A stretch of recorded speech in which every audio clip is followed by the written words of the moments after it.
You ask Tiger to solve. This deals with linear equations with one unknown.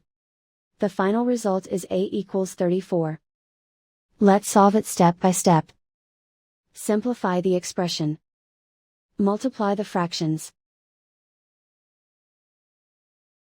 Break up the fraction. Simplify the fraction. Find the greatest common factor of the numerator and denominator. Factor out and cancel the greatest common factor. Group all constants on the right side of the equation. Add 7 to both sides. Simplify the arithmetic.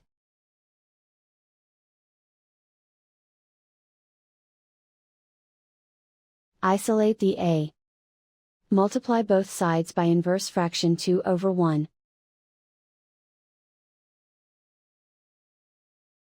Group like terms.